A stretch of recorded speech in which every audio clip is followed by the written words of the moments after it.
What's up, everybody? This is your boy Tech G back with another video to help you successfully pass the CompTIA Network Plus N10-007 certification. So let's get into it. In this video, you're going to learn about physical security devices such as motion detectors, video surveillance, asset tracking tags, tamper detection, badges, biometrics, smart cards, key fobs, and locks. Let's talk about motion detection. So motion detection, this is the process of detecting a change in the position of an object relative to its surroundings or a change in the surroundings relative to an object. It can be achieved by either mechanical or electronic methods, and motion can be detected by monitoring changes in the following, such as infrared light by way of passive and active sensors, visible light by way of video and camera systems, radio frequency energy such as radar and microwave motion detection, sound such as microphones or other acoustic sensors, kinetic energy such as seismic sensors, magnetism where you have magnetic sensors, and by way of Wi-Fi signals. Next, we have video surveillance, and this is also known as closed circuit TV. And this is the use of video cameras to transmit a signal to a specific place on a limited set of monitors. It differs from broadcast television in that the signal is not openly transmitted, though it may employ point-to-point, point-to-multipoint, or mesh wired or wireless links. Even though almost all video cameras fit this description, the term is most often applied to those used for surveillance in areas that require additional security or ongoing monitoring.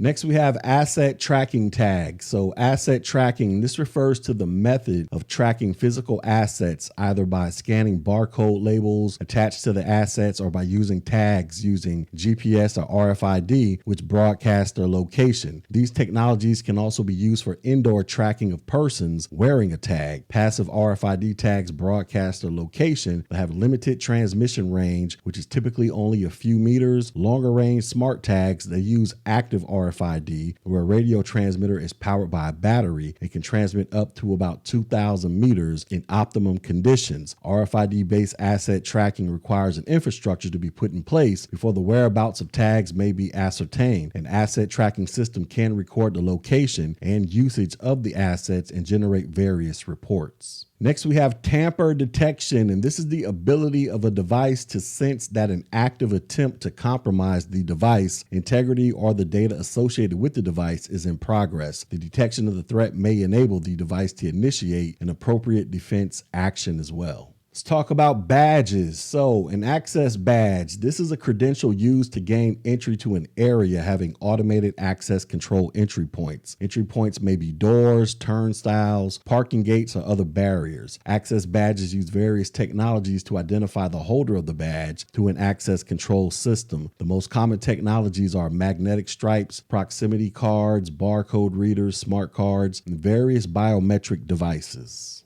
Biometrics. So a biometric device is a security identification and authentication device. Such devices use automated methods of verifying or recognizing the identity of a living person based on physiological or behavioral characteristics. These characteristics include fingerprints, facial images, iris, and voice recognition. Smart cards, and this is a physical electronic authorization device used to control access to a resource. It is typically a plastic credit card sized card with an embedded integrated chip. Many smart cards include a pattern of metal contacts to electrically connect to the internal chip. Others are contactless and some are both. Smart cards can provide personal identification, authentication, data storage, and application processing. Applications include identification, financial, mobile phones, public transit, computer security, schools, and healthcare. Smart cards may provide strong security authentication for single sign-on within organizations as well. Then we have a key fob. So a key fob, this is also known as a hardware token. And this is an electronic lock that controls access to a building or vehicle without using a traditional mechanical key. They can contain RFID chips and may be used as part of a two-step authentication protocol that works as follows. The key fob generates a code every 30 to 60 seconds. Every time the code changes on the fob, it is also matched in an authentication server. The user logs into the system or restricted area using the generated access code displayed on the key's fob LCD display. The authentication server matches the current code and grants access. And then we have locks. So oftentimes the simplest forms of security are the most effective. And this is often the case with locks on all network areas and equipment. Door locks, biometric locks, laptop cable locks, server locks, USB locks are all simple yet effective mechanisms for helping to secure network devices.